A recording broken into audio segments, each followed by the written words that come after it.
Every morning, the poor black waiter saw the same silent old woman sitting in the corner booth, a woman the world ignored, but he treated with quiet dignity. Then one morning, her seat sat empty, untouched coffee growing cold. Moments later, the diner door swung open, and a group of white lawyers walked in, asking for him by name. Their faces carried a seriousness that froze the entire room. And in that moment, he realized something unbelievable was unfolding. Something that would reveal far more about justice, dignity, and the way America treats men who look like him. What were they here to tell him? Comment where you're watching from and subscribe for more powerful stories. Before that unforgettable morning, Grady Thompson lived a life held together by discipline, exhaustion, and an unshakable will to provide for his daughter. Every day began before sunrise, when the city was still dark and quiet, long before anyone cared who he was or how hard he worked. As a poor black waiter in a diner that barely clung to relevance, Grady moved through each shift with steady patience. His world revolved around long hours, stiff joints, and the silent pressure of knowing one mistake could cost him everything. Yet beneath the weight of poverty, he carried a gentleness most people never noticed. While others dismissed him as just another worker behind an apron, he navigated each day with a dignity that came from loving someone more than himself. That someone was his young daughter, Aaliyah, the one bright force waiting for him at home, reminding him that every struggle mattered. The diner's customers changed constantly, but one presence became a fixture, a quiet old white woman who sat in the same booth each morning. She never spoke much, never demanded anything, never looked down on him the way others subtly did. Grady treated her with the same respect he wished the world would show him, without wanting anything in return. What began as routine slowly became a small anchor in his chaotic life. He didn't know that those brief, gentle moments were being noticed. He didn't know that someone was quietly paying attention to the way he moved, the way he helped, the way he carried himself despite everything working against him. And he had no idea that a storm was forming just beyond his sight, one that would expose deep truths about power, privilege, and the invisible cost of everyday kindness in a world that often treats men like Grady as if they're disposable. Everything seemed ordinary until the day it all changed. Life inside the diner moved in predictable rhythms, coffee being poured, plates sliding across counters, and customers shuffling in before heading off to jobs that paid far more than Grady ever hoped to earn. Yet despite the monotony, Grady carried an awareness that many could not see.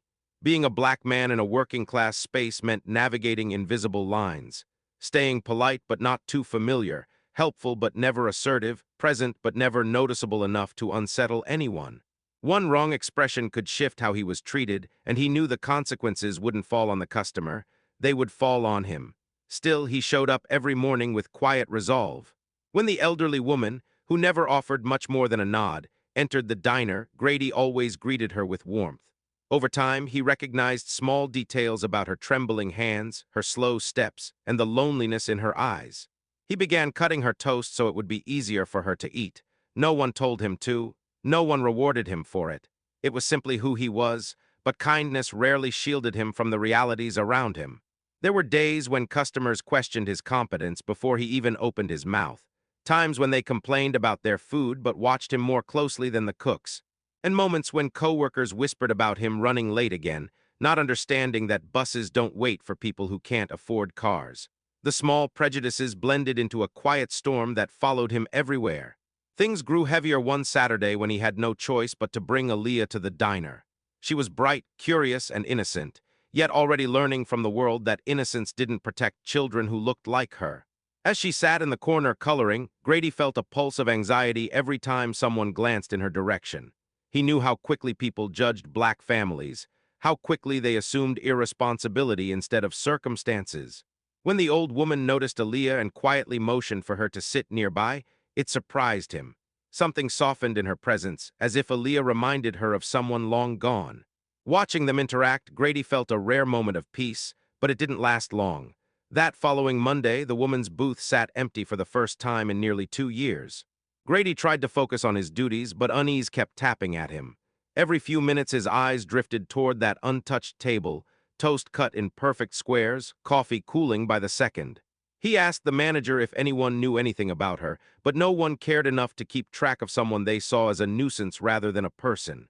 The absence weighed on him like a stone. As hours passed, his mind raced with possibilities. Had she fallen? Was she sick? Alone, forgotten. Then, at 9:17, the diner fell silent. Four sharply dressed white lawyers stepped inside. Their presence shifted the entire atmosphere. Customers stiffened, workers froze, and an unsettling sense of importance followed them like a shadow. They didn't glance around casually. They didn't come for breakfast. They came with purpose. And Grady, standing near the coffee machine, felt the room tighten around him as one of them scanned the diners and locked eyes with him. That look carried a lifetime of painful memories, moments where authority approached him not with curiosity but with suspicion. His pulse quickened, his breath shortened. In the span of a second, he feared everything from mistaken identity to an accusation he couldn't fight. Then came the words that changed everything. They weren't here to question him, they were here to find him. When the lawyers stepped toward him, every instinct Grady carried from years of navigating a world stacked against black men began to flare. His posture stiffened, breath shallow, hands instinctively visible, small habits formed from a lifetime of being cautious in the presence of authority.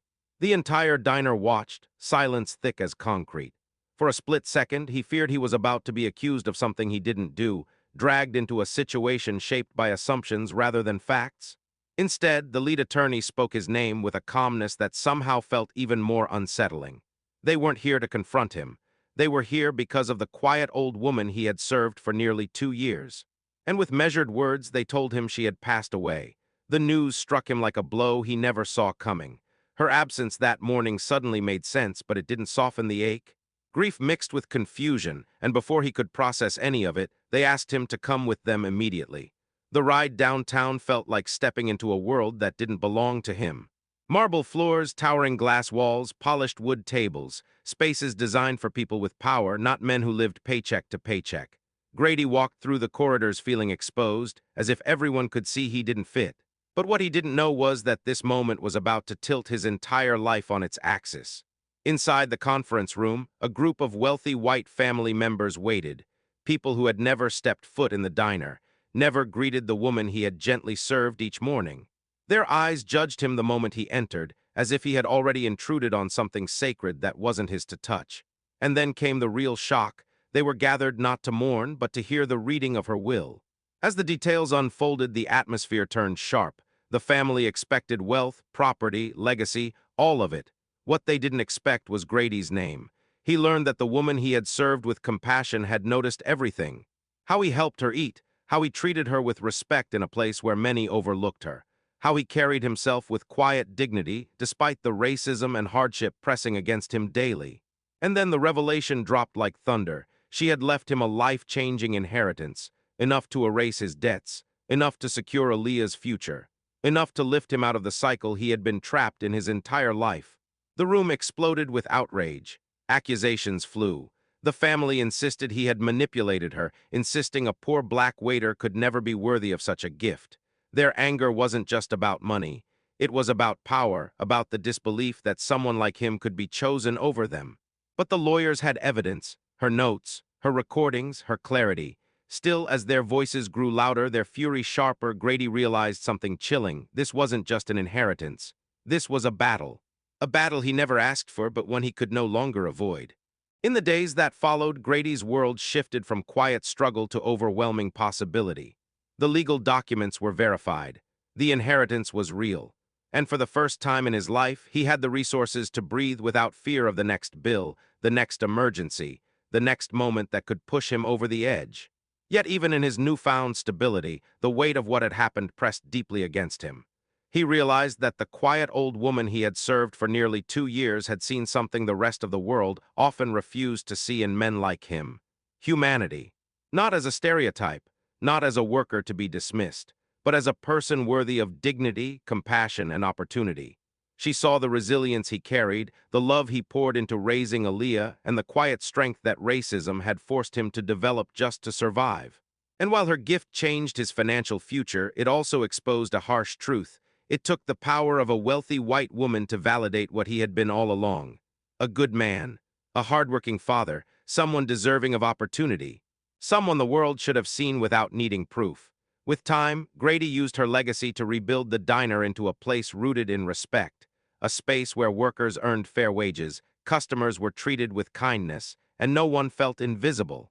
He created opportunities for people who reminded him of himself, those who worked hard but were pushed aside because of the color of their skin. But the greatest transformation happened within him. The fear of being overlooked, undervalued, and judged simply for existing began to fade. He understood now that his kindness had never been a weakness. It had been the very thing that changed the course of his life. And yet his story wasn't an isolated miracle. It was a reminder of a larger reality. In a world where black men are too often unseen until tragedy strikes, how many acts of quiet dignity go unnoticed every day? How many lives could change if society looked closer? How different would our world be if every person was treated with the humanity they deserved from the start? If this story moved you, share it with someone who needs to hear it, and subscribe to Black Community Struggles for more powerful stories about justice, truth, and our community's fight to be seen.